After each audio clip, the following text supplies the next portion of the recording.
Hello, my name is Kenzie, and I looked at MOCA Tucson as a reuse and readapt site. MOCA is currently located across from the Convention Center off Church Avenue and 14th Street. When looking at MOCA as an adaptive reuse site, I decided to go ahead and underlay the existing floor plans with new floor plans so that I could try and understand how space was currently being used and how it potentially could be used in the future. And through this, I started to look at how one could design space for multiple occupants. And I realized it was quite a wide variety as I looked at young families, young children, to elderly, people from Tucson, people not from Tucson. And so there was a lot of different people occupying this space.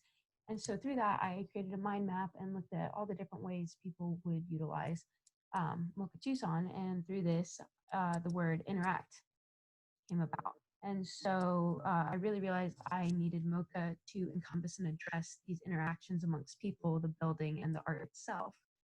And so in my project, the building finds its meaning through these interactions and relationships by challenging the existing assumptions of space. And I've done so through proposing this gridded system where panels can almost seamlessly glide along a grid, be rotated, pivoted, move vertically up and down throughout the space to ultimately change how we are viewing the art and how the space is making us encounter and practice the space around us. And so with floor plan 1, I went ahead and kept the entrance in the same northwestern area. However, I just emphasized it a bit more so it stands out. So upon entering into the building, you come across the reception desk, you have a gallery, and then you are shot into the main gallery.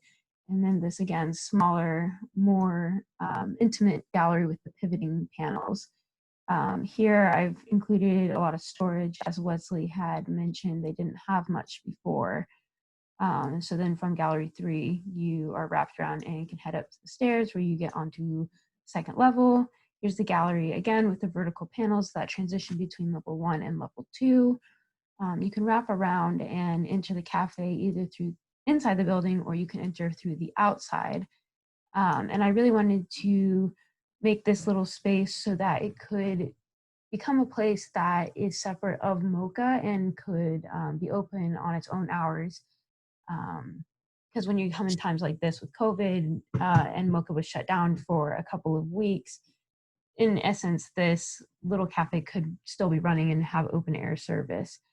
But you continue walking through and there's this open lecture hall. Through these panel systems, the lecture hall can become smaller or larger to understand, depending on the size of people at the lecture. And then these are the individual office rooms, and then this overall meeting room that kind of becomes a meeting room as the panels open and close for the individual spaces.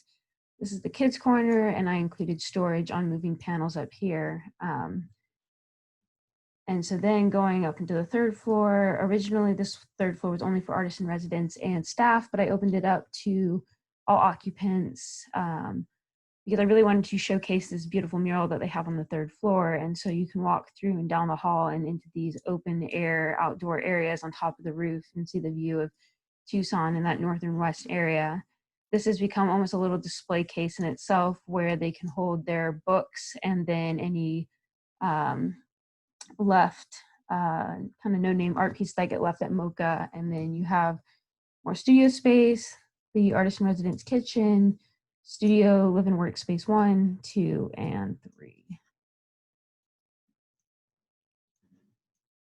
And then this is the section I went ahead and did for my perspective drawing section. It's just right through the main gallery. Kind of can see some of the upstairs studio, lecture, and office spaces, and then third floor open air gallery. This was a live work studio where these panels actually slide. So there's a bathroom behind this panel, you have storage, and then your bed in here. And depending on whether you're residing at that time of the day or working, the space becomes really flexible.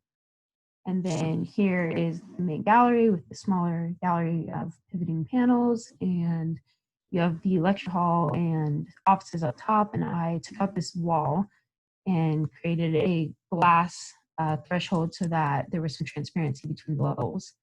And then again, this is just the office with the sliding panels looking down into the gallery, and then the kids' corner to the left, and the outdoor render of MOCA Tucson.